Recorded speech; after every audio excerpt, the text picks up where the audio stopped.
Hello and welcome to this episode of Voices of Fostering, where today we're joined by a foster carer who's got a wealth of experience, over 10 years of fostering. Welcome to the podcast, Sawari. Hello, Sawari.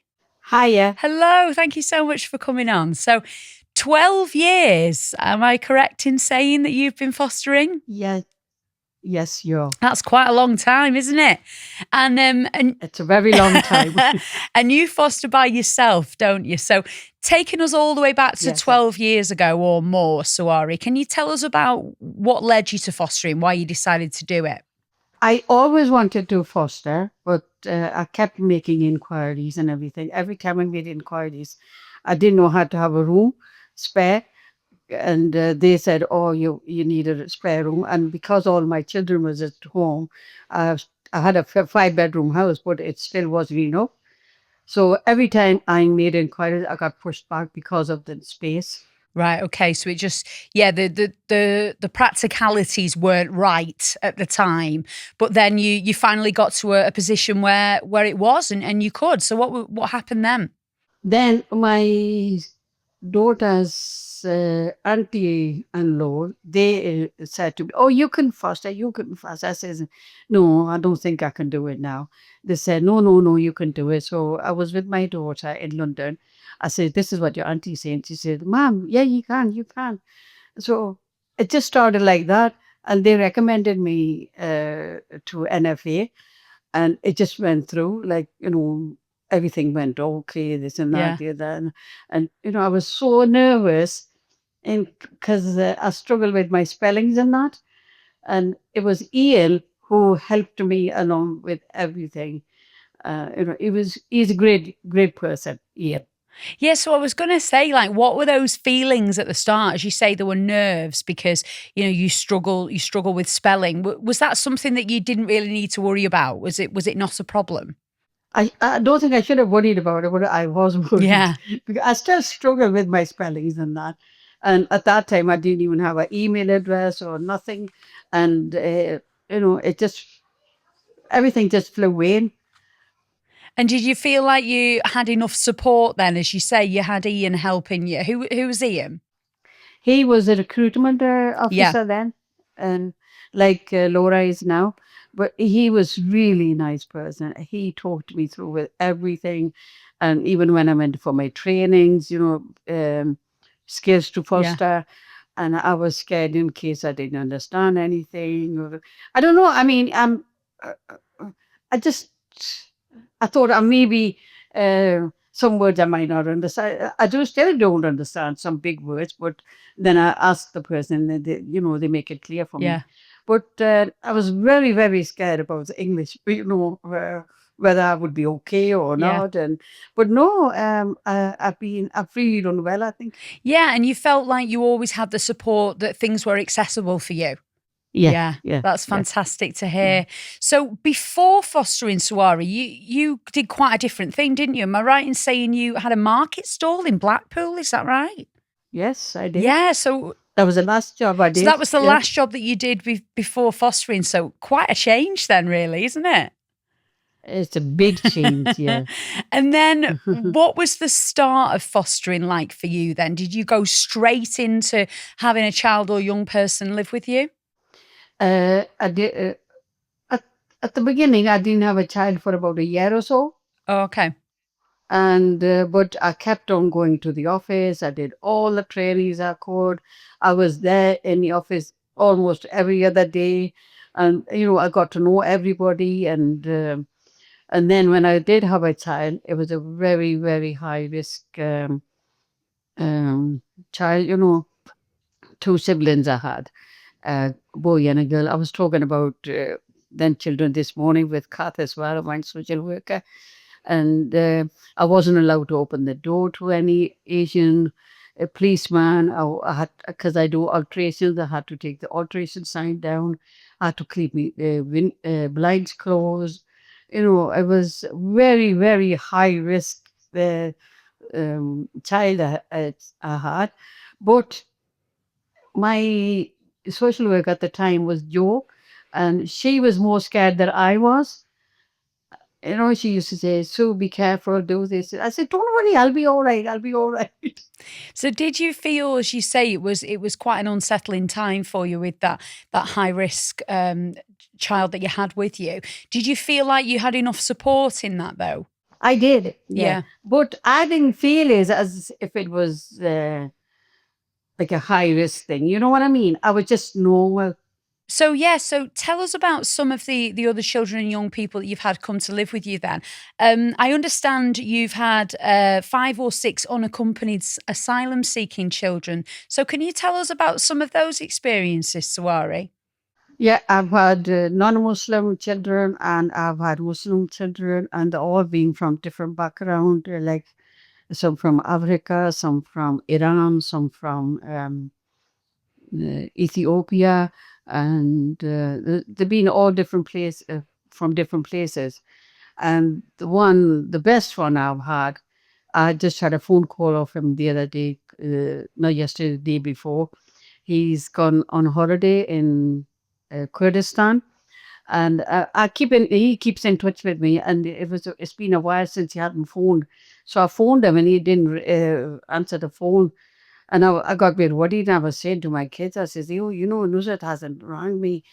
And then I rang his friend because I'm very close with his friends as well.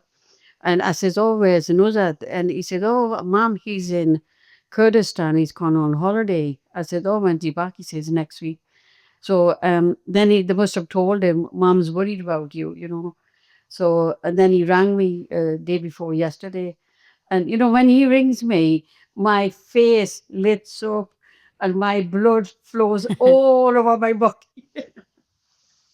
And the ending bit, when he puts just before he puts the phone down, he say, "Man, if you need anything, let me know." Oh, so is he an adult now then, Sawari? He'll be. He left me when he was about 18, 19, because he stayed on for to get the council house. And then I had another one after that. So he was 20, about 23, I think, maybe 22, 23. Yeah.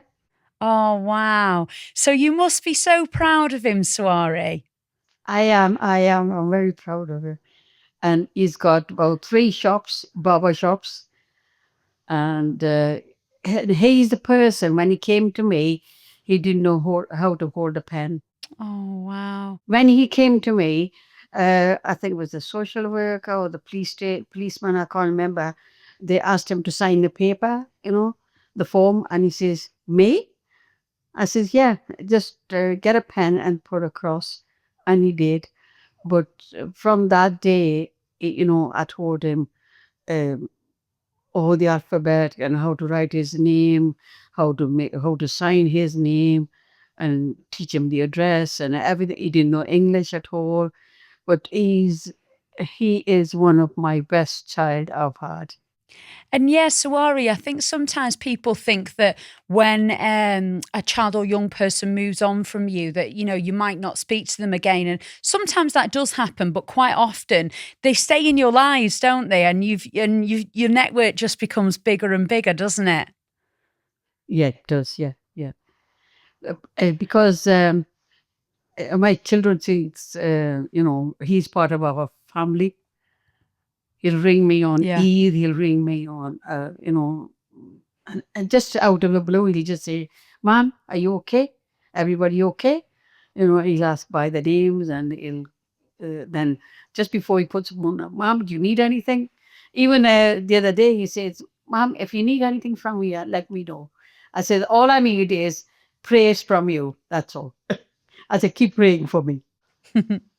And Sawari, can you tell us about what your fostering agency is like and, the network of other carers and support that you have? What's that like? I've had good social workers, and they've been very, very good. And I always go to the support groups, and you learn.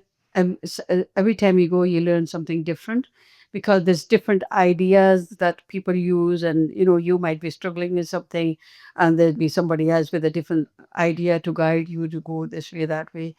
Um, And I love going to sport groups and talking to people, and I love going to trainings face to face in the office, because then again, you're talking to different people and different ideas again. We've got our own support group, WhatsApp group, like carers, and we talk to each other on that as well.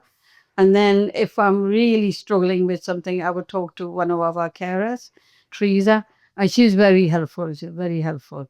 And she'll say, so this, that, the other, And I mean, there's ups and downs. Every child isn't the same. The one I've got at the minute, he's very, very, very quiet. He doesn't talk at all. And when he does talk, you can hardly understand him. And Sawari, you recently recommended a young couple who are now approved foster carers, didn't you? So tell us about that. Well, that was again, I was just talking to them. I says, why don't you foster? And she says, Auntie, do you think I can do it? I said, yeah, you can, you can. We are like mother and daughter with each other, right? And I've known her for well, maybe 10, 12 years, maybe just after fostering, I've known her.